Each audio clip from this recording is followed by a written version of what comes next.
Hey yo les gens, c'est Pégase V-Game et aujourd'hui on se retrouve pour une nouvelle vidéo de collection de jeux vidéo.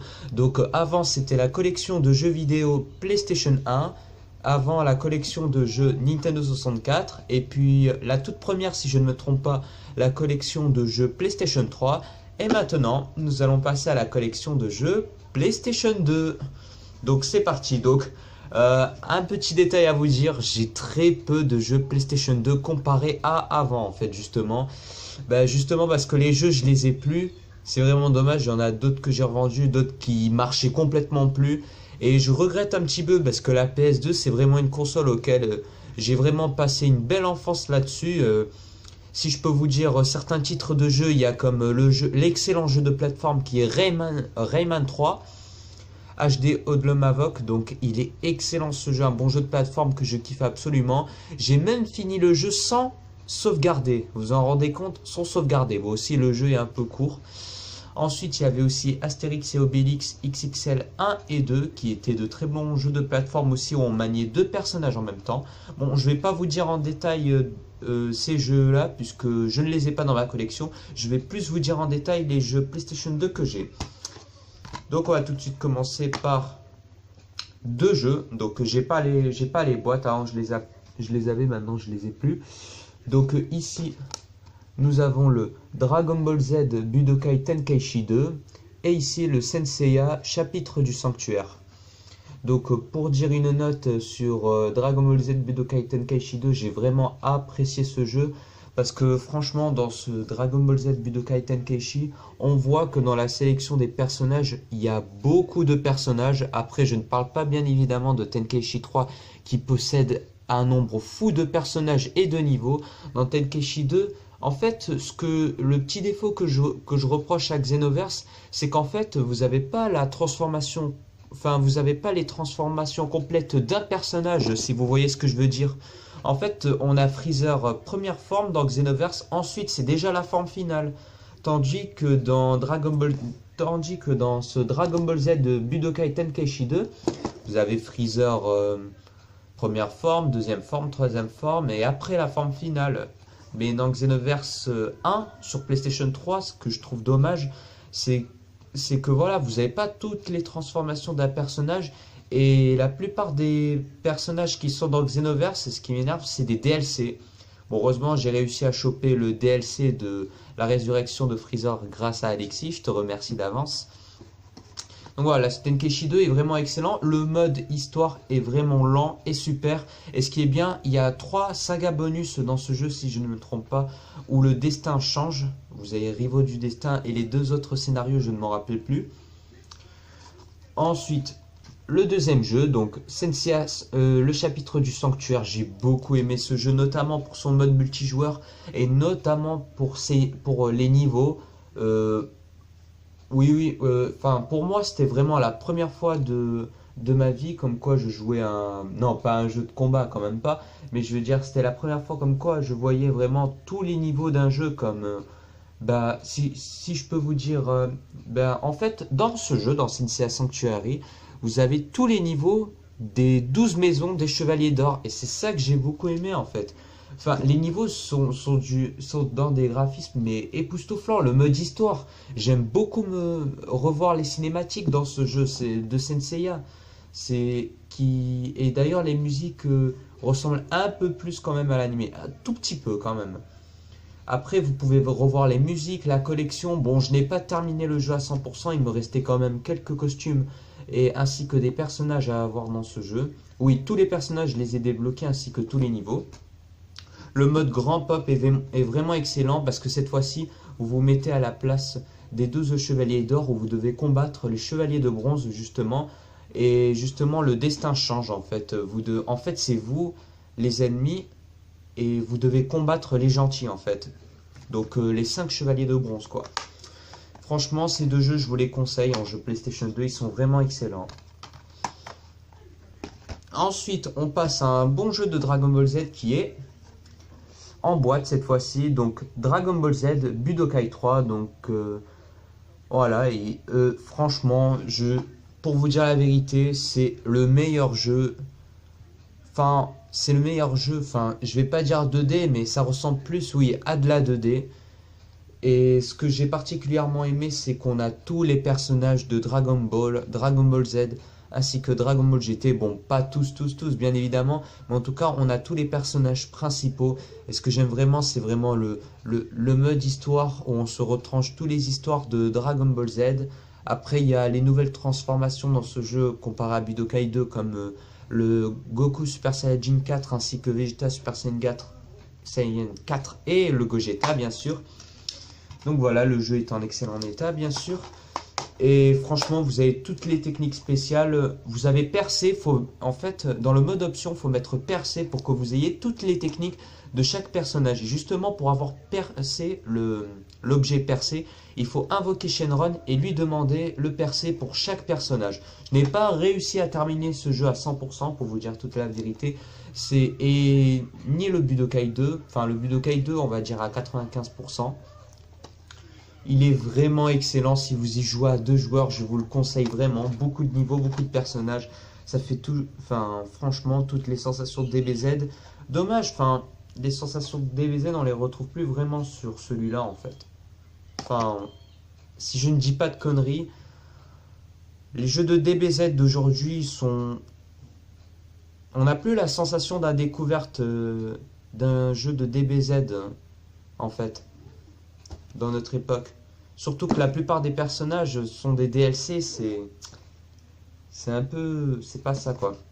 Ensuite, on va passer à un jeu PS2 en boîte. Donc, voilà. Donc, Team Splitters. Ce jeu est vraiment excellent, donc je vais vous dire pourquoi. Donc, tout simplement parce que déjà, vous pouvez jouer jusqu'à 4 joueurs en même temps. Vous pouvez faire le mode histoire jusqu'à 2 joueurs. Donc, ce jeu... Team Splitters 1 est sorti sur PlayStation 2 en 2000. Vous avez plein de personnages et le mode FPS est vraiment rapide, quoi. Vous devez vraiment tirer sur les personnages, mais très rapidement. Et en fait, vous avez aussi des cheat codes qui sont vraiment amusants, ainsi que des défis. Et c'est ça qui est vraiment cool. Le mode multijoueur, en fait, ce que j'aime bien beaucoup dans les Team Splitters, c'est que vous pouvez jouer à des niveaux, enfin... Vous pouvez jouer dans une map, donc dans un niveau, avec plusieurs bots de personnages. Et ça, c'est vraiment cool. C'est la première fois, quoi, dans un jeu PlayStation 2, que l'on retrouve cette sensation comme quoi on joue à un jeu FPS avec plein de bots. Surtout que vous pouvez jouer à 4 joueurs avec ces mêmes bots. Et c'est ça qui est vraiment amusant dans ce jeu. Les niveaux, la bande sonore est vraiment excellente. Et c'est ça que j'aime beaucoup, en fait. Moi, mon niveau préféré dans ce jeu, c'est le niveau chinois, parce que la bande son m'a vraiment fait rêver dans ce jeu. Ensuite, on va passer à un jeu qui ne marche malheureusement plus.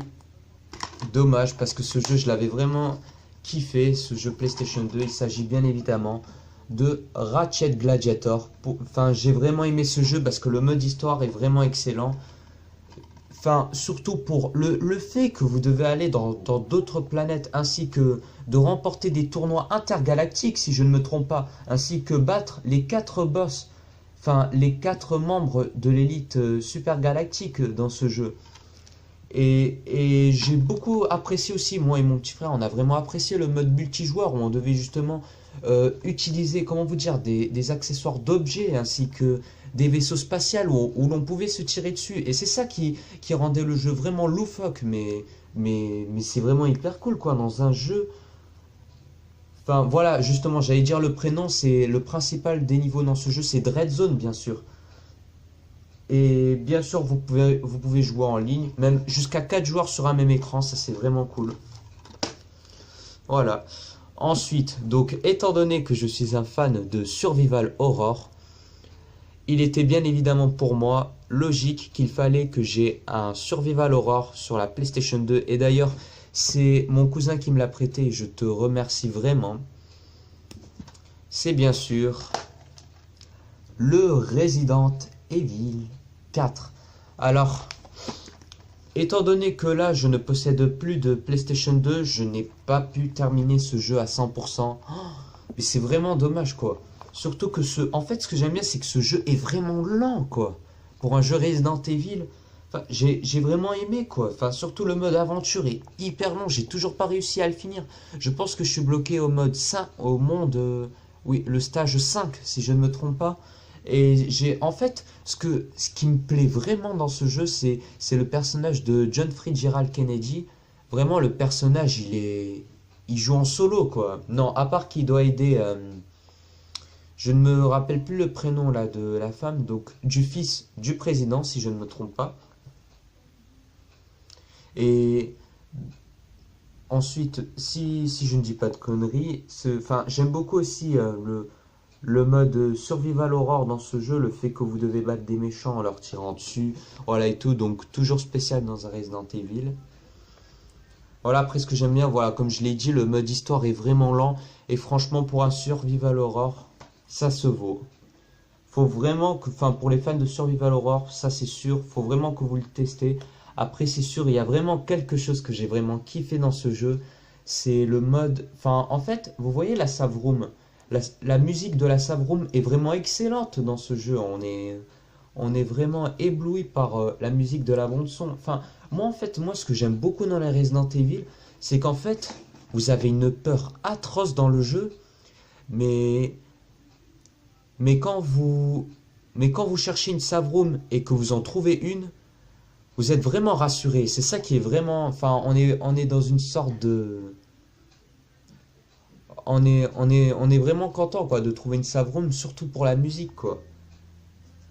Après, ça c'est sûr, le mode histoire est vraiment long. Enfin, vous pouvez aussi trouver des défis dans ce jeu où vous devez justement tirer sur des cibles.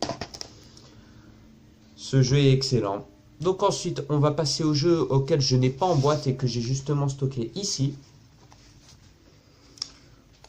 Ensuite, un jeu Crash que j'ai beaucoup aimé, que j'ai fini une fois, à 100% si je ne me trompe pas. Il s'agit bien évidemment du Crash of the Titan, donc sur la PlayStation 2. J'ai vraiment aimé ce jeu, surtout pour son mode aventure, quoi. Enfin, Crash Bandicoot sur un jeu PlayStation 1 aussi, et sur PlayStation 2, franchement, vous savez de quoi vous attendre, de bons graphismes, de bons défis à faire notamment. Les Crash Bandicoot, faut vraiment tous les tester, quoi. Ensuite, on passe. Donc, cette boîte, je l'ai déjà fini, je crois, j'avais qu'un seul disque. On passe maintenant à... Alors, si je ne me trompe pas de page... Non, c'est pas ça. Alors, oui, dommage. Donc, je disais, c'est vraiment dommage que je ne retrouve plus les jeux PlayStation 2, quoi. Enfin, Crash Nitro Kart sur la PlayStation 2, j'ai beaucoup aimé. D'ailleurs, je remercie un ami qui me l'avait donné. Je te remercie vraiment. Ah oui, donc Crash of the Titan, je possède également le bonus DVD, sachez-le. Donc à l'intérieur, vous avez des bandes annonces des jeux qui vont bientôt sortir quoi. Bon, enfin, je veux dire, ils sont sortis déjà il y a très longtemps, mais je veux dire, vous avez dans ce jeu, dans ce bonus DVD, la bande annonce de Spyro sur PlayStation 2, ainsi que la bande annonce du jeu Crash of the Titan, ainsi que les studios, donc les réalisateurs du jeu, qu'est-ce qu'ils ont pensé réellement du jeu, tout ça. Ça va, je me suis... Et aussi, vous, dans ce bonus DVD, vous avez notamment les glitches que vous pouvez utiliser dans le jeu, bien sûr. Ensuite, on va passer à... Je sais pas si c'est déjà fini pour cette vidéo, d'ailleurs. Ah, voilà. Donc, le dernier jeu que je n'ai pas en boîte. Je sais pas si vous voyez. Alors, attendez, hop. Non, de ce côté, c'est mieux. Donc, le Need for Speed Poursuite Infernale 2. Donc, il y a une version PlayStation 2. Enfin, pour ma part, j'ai vraiment apprécié la version GameCube. J'ai plus torché la version GameCube que la version PlayStation 2, justement. Même si la version PlayStation 2 est en fait excellente. Donc, en fait, quand on joue à un jeu Need for Speed, faut tout le temps s'attendre à ce que vous ayez des poursuites, que vous fassiez des courses. Et quand j'ai vraiment joué à ce bon vieux Need for Speed Poursuite Infernale, il est vraiment excellent. J'ai retrouvé toujours les mêmes sensations, enfin la sensation d'un Need for Speed. C'est ça, en fait, les Need for Speed, ce que j'aime bien, c'est que... Alors attendez, je règle un peu ça. Dans un Need for Speed, faut toujours s'attendre à des courses, à des poursuites. Et c'est ça ce qui rend le jeu plus fun en fait. Et non, il y a vraiment pas que ça qui rend le jeu plus fun. C'est qu'aussi vous avez différentes voitures. Et ces différentes voitures, si je ne me trompe pas dans ce jeu, voilà, vous avez différents nitros aussi. Des nitros puissants, d'autres moins puissants. Mais franchement, le nitro, il faut... Enfin, ça rend aussi le jeu vraiment bien, quoi, dans les Need for Speed, quoi. J'ai vraiment plus, pour ma part, aimé le Need for Speed Undercover qui était sur la PlayStation 2, car celui-là était vraiment excellent. Enfin, je l'avoue, mon petit frère a plus joué que moi au Need for Speed Undercover sur PlayStation 2. Il a même fini, si je ne me trompe pas, 3 fois le jeu, et ça, c'est vraiment bien pour lui. Moi, à l'occasion, si j'ai bientôt un jour un Need for Speed Undercover, bien sûr, je le testerai et je finirai le jeu. Et c'est ça ce qui est vraiment bien dans un Need for Speed, c'est que vous avez aussi des modes défis où vous devez, tant bien que mal, vous surpasser. Donc voilà. Ensuite, bon, bah, j'ai que... Alors, je possède... Bon, c'est pas des jeux, mais je vous les présente quand même. 2 cartes mémoire PS1 que j'utilise bien précieusement pour stocker mes données de Resident Evil 2 sur PlayStation 1 ainsi que Gran Turismo 2, V-Rally 2, Formula 1. Donc voilà, des jeux PlayStation 1, surtout le Resident Evil 2 parce que Resident Evil c'est vraiment une série que je kiffe. Ensuite, une carte mémoire bleue de PlayStation 2. Donc voilà, j'ai 8 MB. Donc voilà, toujours mes données stockées à l'intérieur de PlayStation 2. Voilà, ensuite j'ai une autre carte mémoire, mais je ne peux pas vous la montrer dans cette vidéo car elle est cachée, voilà, dans les fils et tout. Et bien voilà les amis, j'espère que cette vidéo vous aura plu. Si c'est le cas, n'hésitez pas à lâcher un petit like et on se retrouve prochainement pour une nouvelle vidéo. Salut!